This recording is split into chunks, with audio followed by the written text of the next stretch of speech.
how can we handle things that are everywhere? They're so pervasive that wherever you go, you will encounter them, and you know that there's nothing good in them, so you have to reject them as a follower of Christ. Well, we yesterday took the example of porn to look at them, and we linked it to the story of Queen Vashti in Esther 1. In Esther 1, I'll go into that and then make the link to porn. In Esther 1, Queen Vashti is cited to show up at the king's banquet, and she says no. That's the short story. The longer story behind it is that King Xerxes has celebrated for 180 days before that, and then has added another 7-day banquet. And he's only doing that to show off his glory and his riches and all of it, right? And then once he's done with that, then he says, well, let me bring in my wife so everybody can see that she is Vashti. Vashti means pretty or beautiful. And so she is there to be paraded in front of lots of drunk men, people that have, morally probably very much decayed at that time. So she says no, and that brings the story into its route for Esther 1. There's many, many more things to be said, but one thing that is so visible about Queen Vashti is that she has this air of enough. Enough is enough, right? Because that's what King Xerxes does not have. He does not have enough, right? After 180 days, half a year of partying, he needs to add another 7 days. And once that is done, then he needs to do something else. It's never enough. Now, let me link that to pornography. In pornography, that's exactly what it is. It's never enough. How many more videos do you need to see? That's the issue.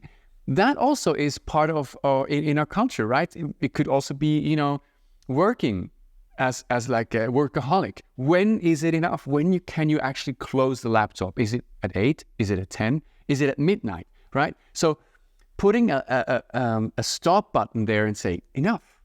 That's one way of stopping and rejecting culture where it's really not healthy. Vashti does that in such an easy and simple way. She just refuses. And for that, we need to have the sense of that I have enough. I have enough of God will cover me. God will look for me.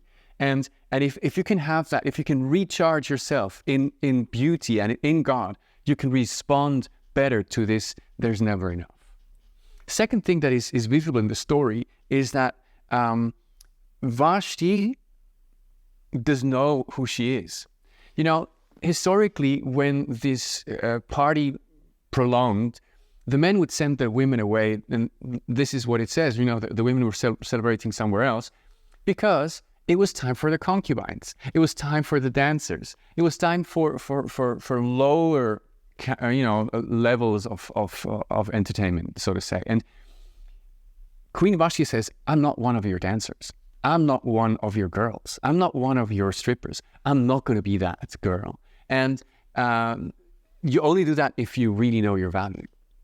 From the personal story that we heard yesterday, and just, the experience is when we feel like we don't value anything, we're not worth anything, that's where we start to think around where can I get this sense of attention, the sense of power maybe, the sense of attraction. All of these things only come if our sense of worthiness is low. So those two things are very visible. And the last one is that the short no of Vashti actually turns the whole story around. The story of Esther would not exist without Vashti's no. Vashti obviously then is outcast. She's no longer part of the story. We don't know what happens to her. But, ironically, she actually gets what she wants. She is actually, she doesn't want to show up before the king, so she doesn't have to at the end. Which, to me is, a no is sometimes stronger than many, many other words that are others in this whole story. Her no is amazing because it shows who we really are. It shows self-value.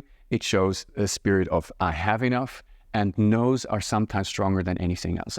My prayer is that today you would recognize things in your daily life that are unhealthy, and when you have to say no, that you would know who you are, that you know your worth, know that you can have enough in God.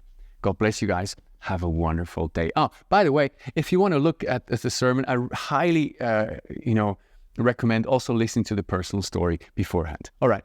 Have a wonderful week.